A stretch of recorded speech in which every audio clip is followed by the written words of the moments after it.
तो आज की इस वीडियो के अंदर मैं आप लोग को बताने वाला हूँ कि बिगिनर ट्रेडर जो है वो टॉप 3 ऐसी कौन सी मिस्टेक है जो बार-बार मार्केट के अंदर करते रहते हैं, ठीक? तो जितने भी बिगिनर ट्रेडर होते हैं मार्केट के अंदर वो टॉप इन्हीं 3 मिस्टेक को बार-बार रिपीट करते हैं। जिससे कि क्या होता है उनका जो लॉस होता है वो बार-बार लॉस ही होता है, वो प्रॉफिट में नहीं हो पाते हैं। तो टॉप ऐसे कौन से 3 मिस्टेक होने वाले हैं, जो 3 मिस्टेक ऐसे कौन से हैं जिनकी वजह से मार्केट के अंदर जो बिगिनर ट्रेडर हैं वो बार-बार लॉस करते हैं। तो आप लोग को मैं इस वीडियो के अंदर बताने वाला हूँ कि जो तीनों पॉइंट मैं आप लोग को इस वीडियो के अंदर बताऊंगा कि तीनों पॉइंट किस तरह से आप लोग को जो है इसको अवॉइड करना चाहिए और किसको फॉलो करना चाहिए, ठीक? तो चलिए हम लोग एक एक करके तीनों पॉइंट को समझते हैं। तो सबसे पहला जो यहाँ पर जो बिगिनर ट्रेडर मिस्टेक करता है वो क्या करता है, यहाँ पर जो ओवर ट्रेड करता है, ठीक? ओवर ट्रेड आप लोग के लिए सबसे ज्यादा यहाँ पर जो सबसे बड़ी मिस्टेक होती है, जो मार्केट के अंदर जो होती है बिगिनर ट्रेडर वो लोग ओवर ट्रेड करते हैं। इससे ये क्या होता है कि यहाँ पर क्या होता है कि जिनको अगर 1 से 2 ट्रेड लेना चाहिए मार्केट के अंदर दिन भर में, लेकिन वो जो बिगिनर ट्रेडर होते हैं वो लोग क्या करते हैं 5 से 10 ट्रेड ले लेते हैं, ठीक? अब 5 से 10 ट्रेड लेंगे तो उनमें क्या होगा, उनका उनका लॉस ही होगा। क्यों लॉस होगा? अब मान लीजिए कि अगर एक ट्रेड में उनका लॉस हो गया, मतलब अगर आप वो लोग 2 ट्रेड करते हैं, एक ट्रेड में अगर उनका लॉस हो गया 500 का, ठीक? 500 का अगर उनका लॉस हो गया तो उनका जो सेकंड ट्रेड होगा उसमें वो लोग क्या करेंगे, वो लोग प्रॉफिट कर लेंगे 1000 का। 1000 का अगर वो लोग प्रॉफिट करेंगे तो इससे इनके क्या पता चलता है, इससे उनका 500 का प्लस हो गया, ठीक? लेकिन अगर यहाँ पर मान लीजिए कि यहाँ पर जो 5 से 10 ट्रेड जो कर रहे हैं, मान लीजिए कि यहाँ पर 5 ट्रेड कर रहे हैं, अगर 3 ट्रेड में उनका लॉस हो गया, 3 ट्रेड में उनका जो लॉस हो गया और जो 2 ट्रेड है उनका प्रॉफिट हो गया, ठीक? तो 2 ट्रेड में अगर उनका प्रॉफिट हो गया तो इसका क्या निकल के आया कि 3 ट्रेड में उन्होंने लॉस किया, मान लीजिए 1500 का लॉस किया, 500 के लॉस के हिसाब से 1500 का लॉस किया और 1000 का प्रॉफिट किया, ठीक? 2 ट्रेड में। तो इससे क्या पता चलता है कि 1500 का जब लॉस किया तो यहाँ पर नेगेटिव 500 में ही रहेंगे, जिसकी वजह से क्या होगा कि यहाँ पर जो रिस्क रिवॉर्ड है वो अच्छे से फॉलो नहीं हो पा रहा है। ओवर ट्रेड के अंदर आपको लोग का जो रिस्क होगा वो यहाँ पर हाई होगा, जिससे कि आपका जो कैपिटल है वो वाइप आउट हो सकता है। तो इसकी वजह से आप लोग दिन भर में सिर्फ 1 से 2 ट्रेड लीजिएगा, ये आप लोग के लिए ज्यादा सही रहेगा। तो ओवर ट्रेड आप लोग कम करिएगा, जितना आप लोग यहाँ पर ओवर ट्रेड कम करेंगे उतना ही आप लोग के लिए अच्छा रहेगा। तो पहला पॉइंट ये हो गया। अब हम लोग का जो दूसरा पॉइंट होने वाला है, दूसरा पॉइंट होने वाला है हम लोग का यहाँ पर जो दूसरा पॉइंट होने वाला है, क्या होने वाला है?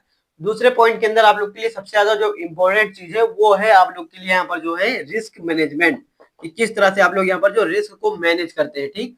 अगर आप लोग रिस्क को ही नहीं मैनेज कर पाते हैं तो आप लोग के लिए यहाँ पर जो एक बैड न्यूज है, ठीक? तो यहाँ पर आप लोग अगर रिस्क को अच्छे तरीके से यहाँ पर मैनेज नहीं कर पा रहे हैं तो आप लोग का बार बार यहाँ पर जो है लॉस ही होगा। अब रिस्क किस तरह से आप लोग को मैनेज करना है इस वीडियो के अंदर मैं आप लोग को दूसरे पॉइंट में बताता हूँ। तो मान लीजिए कि रिस्क आप लोग क्या कर रहे हैं, आपका जो कैपिटल है वो 10,000 का है, ठीक? अब 10,000 का आप लोग का कैपिटल है तो आप लोग क्या करिएगा, अगर 10,000 का कैपिटल है तो आप लोग एक ट्रेड के अंदर 500 के हिसाब से आप लोग लॉस लीजिएगा। आप लोग का जो स्टॉप लॉस होगा, जो आप लोग का एसएल होगा वो 500 का होगा, ठीक? 500 का एसएल होगा, लेकिन जो आप लोग का टारगेट होगा, टीपी होगा, वो 1000 का होगा। तो 1000 का अगर आप लोग का टारगेट होगा तो इसमें आप लोग का जो रिस्क रिवॉर्ड निकल के आता है वो 1:2 का होता है। कि अगर 500 का हम लोगों ने यहाँ पर जो लॉस किया है, 500 का अगर लॉस हुआ है तो 1000 का हम लोग का जो प्रॉफिट होगा, तो यहाँ पर क्या होगा, जब प्रॉफिट होगा तो मार्केट के अंदर हम लोग का यहाँ पर जो होगा 500 के हम लोग प्लस में ही रहेंगे। तो इससे क्या पता चलता है कि हम लोग प्लस में ही रहेंगे, ना कि नेगेटिव में, ठीक? तो ये आप लोग के लिए काफी ज्यादा अच्छा होने वाला है कि अगर आप लोग के पास 10,000 का कैपिटल है तो 500 के हिसाब से आप लोग पर ट्रेड, मतलब आप लोग पर ट्रेड के अंदर आप लोग 500 का लॉस ले सकते हैं, जो कि आप लोग के लिए अच्छा रहेगा, ठीक? तो ये 1:2 का रिस्क रिवॉर्ड होगा। लेकिन अगर आप लोग यहाँ पर 1:3 का यहाँ पर मान लीजिए कि 1:3 का आप लोग रिस्क रिवॉर्ड फॉलो करते हैं, 3 का अगर आप लोग रिस्क रिवॉर्ड फॉलो करेंगे तो 500 के लॉस के हिसाब से आप लोग का जो 1:3 का रिस्क रिवॉर्ड होगा 1500 का होगा, ठीक? तो आप लोग का जो टारगेट होगा, टीपी होगा, मतलब कि टारगेट जो होगा वो 1500 का होगा। तो ये आप लोग के लिए 1:3 का होगा। तो कुछ इस तरह से आप लोग को रिस्क रिवॉर्ड आप लोग को फॉलो करना है, ठीक? तो ये हम लोग का जो रिस्क मैनेजमेंट का जो यहाँ पर हम लोगों ने रिस्क को मैनेज किया, कुछ इस तरह से आप लोग को रिस्क मैनेज करना होगा कि पर ट्रेड में आप लोग को 500 का ट्रेड के अंदर आप लोग को जो पर ट्रेड के अंदर आप लोग का लॉस होगा वो 500 का ही होगा। मैक्सिमम आप लोग क्या करिएगा, 1 से या 2 ट्रेड ही मार्केट के अंदर वो एक दिन में आप लोग लीजिएगा, ठीक?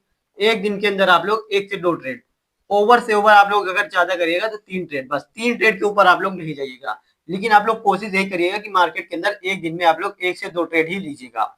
तो जो दूसरा पॉइंट है हम लोगों ने यहाँ पर इसको भी कवर कर लिया। जो दूसरा पॉइंट है वो रिस्क को किस तरह से मैनेज करना होगा। अब हम लोग का जो तीसरा पॉइंट होने वाला है, तीसरे पॉइंट के अंदर मैं आप लोग को बताऊंगा कि किस तरह से आप लोग जो ट्रेड के प्लान को, जो ट्रेडिंग प्लान है उसको किस तरह से आप लोग बना। तीसरे पॉइंट के अंदर मैं आप लोग को बताऊंगा कि किस तरह से आप लोग जो ट्रेडिंग को प्लान बना सकते हैं, ट्रेडिंग प्लान आप लोग बना सकते हैं, ठीक? तो अगर आप लोग ट्रेडिंग प्लान नहीं बनाएंगे तो इसमें आप लोग के लिए काफी ज्यादा लॉस रहेगा। ये भी आप लोग के लिए काफी ज्यादा इंपॉर्टेंट जो है, ये भी जो बिगिनर ट्रेडर होते हैं उसको भी मिस्टेक करते हैं कि वो लोग एक दिन के अंदर वो लोग अपना प्लान नहीं बनाते हैं। जिस दिन वो ट्रेड करते हैं वो लोग प्लान नहीं बना पाते हैं। तो ट्रेडिंग प्लान के अंदर आप लोग को मैं यहाँ पर 3 पॉइंट बताने वाला हूँ कि किन किन चीजों को आप लोग को ध्यान में रखना होगा। तो सबसे पहला जो पॉइंट होने वाला है, मोस्ट इंपॉर्टेंट पॉइंट जो होने वाला है कि अपने स्ट्रेटेजी या फिर अपने सेटअप का वेट करिएगा। ठीक, आप लोग अपने सेटअप या स्ट्रेटेजी का वेट करिएगा कि जब आप लोग को यहाँ पर सेटअप दिखता है तभी आप लोग जो है मार्केट के अंदर अपना ट्रेड लेंगे। ठीक, तो सबसे पहला पॉइंट ये हो गया। जो दूसरा पॉइंट होने वाला है, दूसरा पॉइंट मैं आप लोग को यही कहूंगा कि जो हम लोग का दूसरा पॉइंट सेम इसी बताऊंगा कि किस तरह से आप लोग को रिस्क मैनेज करना होगा। मैं पिछले पॉइंट पे मैंने आप लोग को बताया कि किस तरह से आपको रिस्क मैनेज करना होगा। तो दूसरा पॉइंट आप लोग का ये भी होगा कि किस तरह से आप लोग को रिस्क मैनेज करना होगा। ठीक, तो ये आप लोग के लिए दूसरा पॉइंट हो गया। जो तीसरा पॉइंट होने वाला है, तीसरा पॉइंट आप लोग के लिए क्या होने वाला है, तीसरा पॉइंट मैं आप लोग को यही बताऊंगा कि जो हमने पहले पॉइंट के अंदर आप लोग को बताया था कि ओवर ट्रेड, कि किस तरह से आप लोग को मार्केट के अंदर ओवर ट्रेड नहीं करना चाहिए। ठीक, तो ये आप लोग के लिए तीसरा पॉइंट, मोस्ट इंपोर्टेंट पॉइंट यही होने वाला है कि आप लोग ओवर ट्रेड भी मत करिएगा।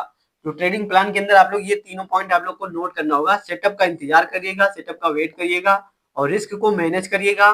ठीक, जब आप लोग रिस्क को मैनेज करेंगे मतलब आप लोग पहले से ही पता करिएगा कि मेरा आज का जो रिस्क रहेगा वो 1000 का रहेगा, कि मैं 1000 से ज्यादा जो है रिस्क नहीं लूंगा, मतलब 1000 से ज्यादा मैं आप लोग को यहाँ पर पैसा नहीं लगाऊंगा। 1000 का अगर मेरा लॉस हो जाएगा तो फिर मैं ट्रेड नहीं करूंगा। ठीक, तो ये आप लोग के लिए सबसे ज्यादा इंपॉर्टेंट रहेगा। ठीक, और दूसरा पॉइंट क्या होने वाला है, दूसरे पॉइंट के अंदर आप लोग को रिस्क मैनेजमेंट हो गया। जो तीसरा पॉइंट होने वाला है, तीसरे पॉइंट के अंदर आप लोग को क्या करना है, ओवर ट्रेड नहीं करना है। ठीक, आप लोग अवॉइड करिएगा ओवर ट्रेड को, आप लोग 1 से 2 ट्रेड करिएगा। आप लोग यहाँ पर जो, अगर आप लोग को वीडियो पसंद आ गई तो प्लीज वीडियो को एक लाइक और चैनल को हमारे सब्सक्राइब भी कर दीजिएगा, जिससे कि मार्केट से रिलेटेड आप लोग को सारा कंटेंट मिलता रहेगा।